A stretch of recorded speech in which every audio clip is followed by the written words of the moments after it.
Hey YouTube, Joeboy here. So, chapter 924 of One Piece is out. So if you haven't checked out that chapter yet, I suggest that you do so because I will be spoiling you. But now that you have, let's begin. This chapter was surprisingly gritty, just like dark, and was kind of the vibe I think that a lot of us were looking for from Wano. There was just something from the atmosphere or from the actual events themselves that honestly got me low-key really hyped up. Like a lot more than I would have expected had I known what was going to happen before I read it. Luffy, knocked out unconscious, is still glaring at Kaido, and when his subordinates try to pick him up, he uses Conqueror's Haki again while it appears as though he's basically unconscious. The little conversation that Kaido had with his subordinates about Luffy as he is laying on the ground immobile was just awesome. I also think that Kaido gave off a different perspective of himself that I really enjoyed. Right, normally when we've seen Kaido so far, at least we can assume as much, he's drunk, and he has different drunk stages, including the angry drunk, which is perfect for starting shit. But Kaido, when he's sober, is almost rational. A little tired, maybe a little sad, a little bored, but also a lot smarter. And seeing him in this last chapter, after he had defeated Luffy, essentially sitting there and watching him as Luffy is glaring back at him calmly, just gives a new dimension of Kaido that I don't know if I can fully explain, but I really like. And again, speaking about the atmosphere of the chapter itself, when they took Luffy to the prison, I was kind of given Impel Down flashbacks to a certain extent. But for whatever reason, it just hit with me. It very much struck a chord with things that I like. Luffy bandaged up, eyes wide, angry, wild, glaring at everybody. They really expect that they're going to break his will, and that absolutely is not going to happen. You know, to be honest with you guys, I think that the thing that a lot of people may have expected me to like the most, maybe confirmed theories, or Luffy and Law at the end of the chapter, that's not what I like most about this chapter. It was all the little things. But anyway, let's start off and let's talk about some confirmed theories. So as we sort of suspected shortly after Luffy started to fight Kaido, this would be a perfect segue to get Luffy to meet up with Kid in prison, and that is precisely what occurred. As I said at the time, guys, this is really what I wanted. I didn't want Luffy to hit Kaido and run away, or really at any point in time run away. I wanted to see the fight of Luffy versus Kaido, whether it be as a measuring stick or to hype up Kaido, or for, I was certain that a fight with Kaido could only bring positive things. And if you have Luffy run away, whether it's after the fight with Kaido or before, where is he going to go next? What is he gonna do next? And to me, it didn't make a whole lot of sense for Luffy to do anything other than attempt to attack Kaido again, or attack his subordinates, and end up in this very same situation. So this all seemed really inevitable to me. And if you ask me whether it's stated or not, whether it will be stated in the future, I believe that Luffy himself is frustrated. He's frustrated with his own lack of power and abilities, and how does Luffy know how to tackle that, right? At this point, there is no excuses. You need to be able to defeat these people because it's life or death. At this point in time, the options Luffy has are really limited. If you either die, or you become the Pirate King, or you give up on your dreams of becoming the Pirate King. That's pretty much it. And Luffy's not giving up. The only thing Luffy knows is just to keep at it, to never give up and fight until he's dead. That's what he knows. You fight Kaido, he beats you in one hit. What do? You run away, it's like, let's be prudent about this now. That's not Luffy yet. Again, guys, in my mind right now, what Luffy is saying in his mind is, if I cannot defeat Kaido now, then I won't be the person who becomes the Pirate King.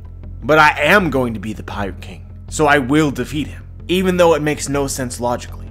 I mean, this is almost faith at its strongest degree. Belief in something so unbreakable that the truth of the situation does not matter. And I thought it was cool that Oda portrayed Kid in just the same way. I mean, he's been captured for, what, weeks now, maybe a month?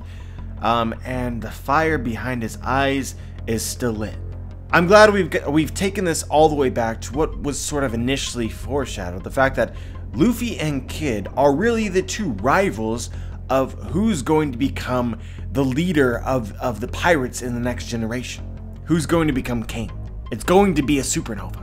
And the two candidates are Kid and Luffy. Sorry, Law.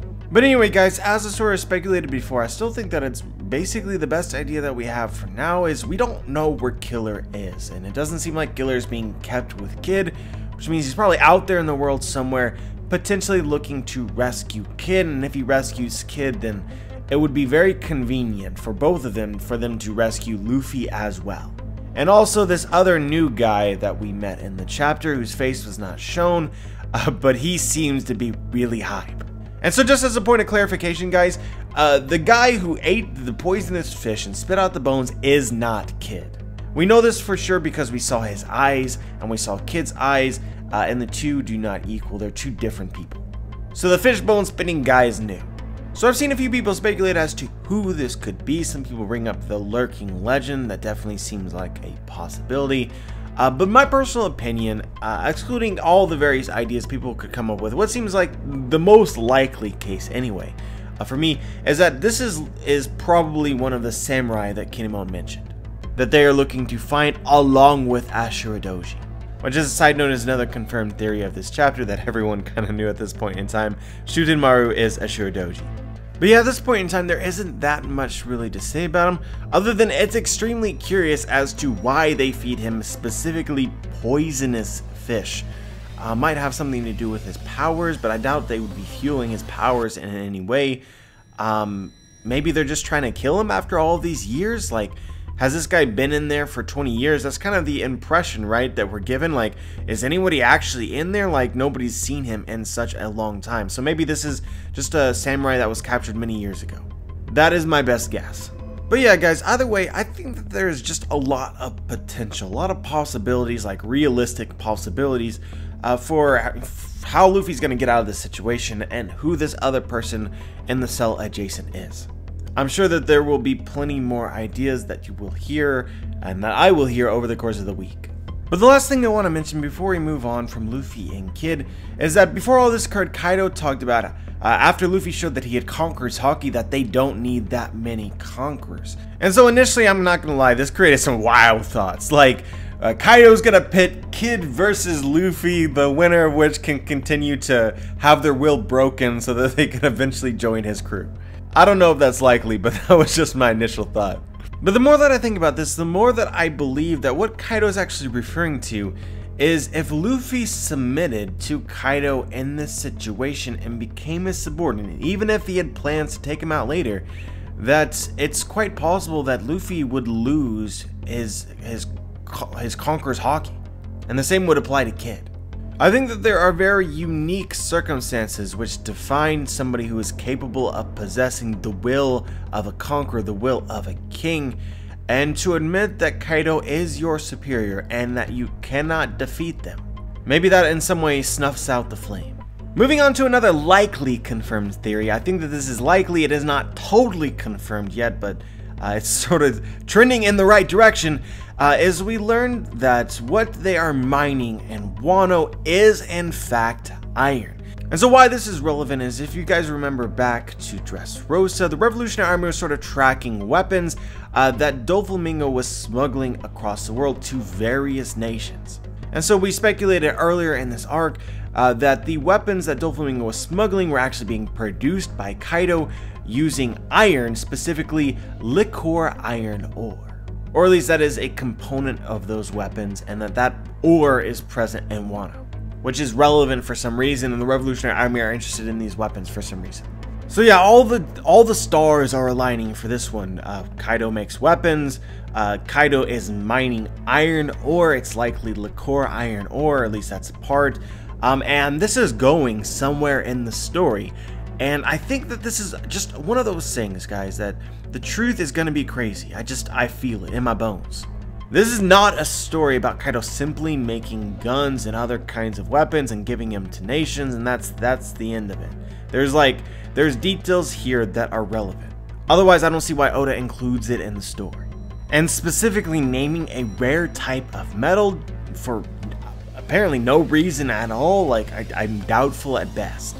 So just keep this in mind. As we speculated in that theory video, there are connections which could go from liqueur iron ore and Kaido's weapons to cursed swords and devil fruit.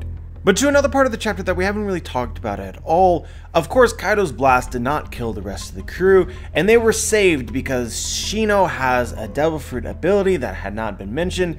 Her devil fruit is called the mature fruit, and basically allows her to rot anything, or I suppose age it. This is a devil fruit which seems kind of related to other devil fruits that we've seen in various ways, that you could compare it to Jewelry Bonnie's fruit, which allows her to both age and de-age, I guess. That's the best that I could come up with, I'm sorry. People. But we don't know if it applies to objects, but clearly Shino's fruit applies to objects, and she can only age them is the impression that we get. It also kind of reminds me of the Rust devil fruit that we saw from a marine at the end of the Enies Lobby arc, which rusting is essentially aging metal, so in that case is aging a very particular substance. So the mature fruit just seems to be general, so it'd be more strong than the Rust fruit, and just I guess different than Jewelry Bonnie's fruit. More powerful in some ways, weaker in others. And so guys, I think the question that we should be asking about her and her devil fruit is, what exactly can she age? Is it really anything? And so there's an interesting theory proposed by Muhammad on Twitter, shared with me, which he thinks that it might be possible that she can actually age people, and it might be relevant to age Luffy permanently. The rationale behind this is that Luffy is still relatively young, and we know that most people's primes are not when they're 19 or 20, it's when they're like 25. So increasing Luffy's age might be able to increase his physical attributes in some way, which I just think is an interesting idea. But if we're talking about aging people, I think I'm more in favor of the idea that it might become relevant to age Momonosuke. Remember, Momonosuke's dream is to become the Shogun, or become the King of Wano, which he cannot do at the age of 8 years old, even if they depose the current Shogun, Orochi, right? And he doesn't have a father to sort of assume command. So it's just impossible to me that Momonosuke might want to age himself about 10 years. And it'd be really cool if that happened in the middle of the arc before the end. Just so that maybe he could compete and battle better? I don't know, I'm just gonna throw that out there though. But anyway guys, we have all sorts of miscellaneous things to mention. So Kinemon ends up seeing Otsuru in this chapter, and she has not aged in 20 years, or does not appear as though she has aged, which I think is very, very curious. And again, if you've been following my thoughts on Otsuru, this is more justification for why she is curious. Also in this chapter, after Sanji ends up saving all the females and everybody else is falling through the ground because of Shino's devil fruit, we see Okiku say this: "While we're all here, I need to tell you about the current situation. Please listen to me carefully." And we don't actually get to see a resolution to this conversation, but it's like, what were you just doing, right? We were just all talking together, talking about the current situation, were we not? And you had nothing to add? Like, it's not like you didn't have time to share your thoughts if there was something important. So we all know what we're supposed to be doing, right? So this just struck me as just a really odd panel. Hopefully I'm not crazy. What do you guys think?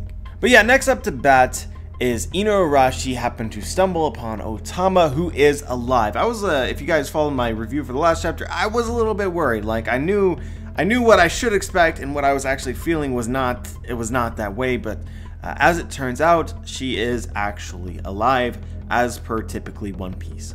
The faces in the middle of this chapter were a priceless moment of One Piece that I would never give back. Although I do want to give a shout out to all of those saddened Robin fans who have to endure Robin's great memeing. Because, oh boy, if you check social media right now, it is everywhere. But I do want to bring up that we saw several of the crewmates' reactions to what occurred between Kaido and Luffy, and the fact that it's likely reported that Luffy was defeated and captured, but the only person who we saw sort of get the news but not react to it was Zoro. Again, something that we have talked about recently that I find very curious.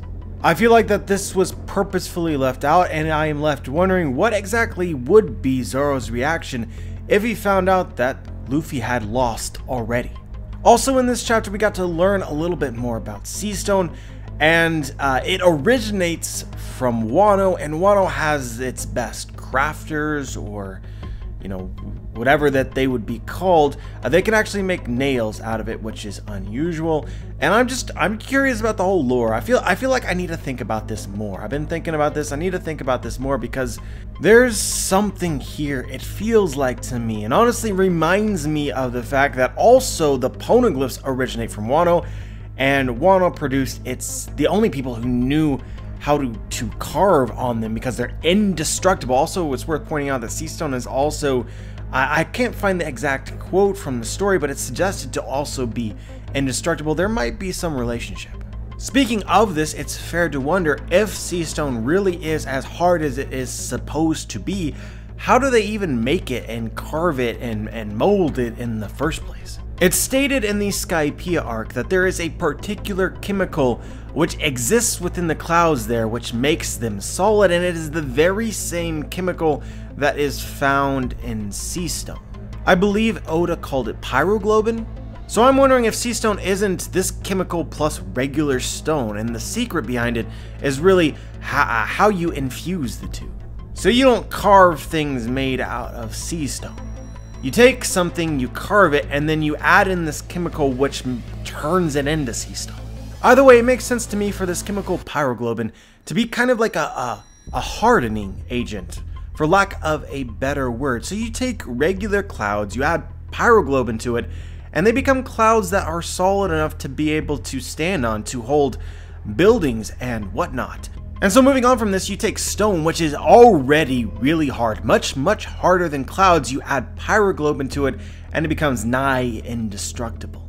Anyway guys, these are just my thoughts, but I think that given this is the place where sea stone originates from, we can expect to find, if not answers, at least additional clues to help us solve the mystery of what is sea stone.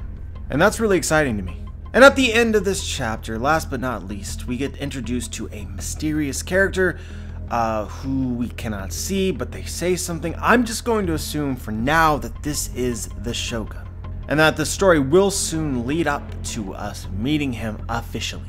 But yeah guys, this was a really exciting chapter, not only for the things that I think that were intended to be very exciting, but just the little details as well, the ambiance and you know, where everything is gonna go from here. I like not knowing and have to figure out some sort of something to believe in, of you know, what's next. But as always, I am curious as to what you guys think, whether you noticed something from the chapter that I may have missed. Just share your thoughts. Like the video if you liked the video, dislike the video if you disliked the video. Make sure to subscribe if you want to be notified for my future content. And as always guys, have a wonderful day.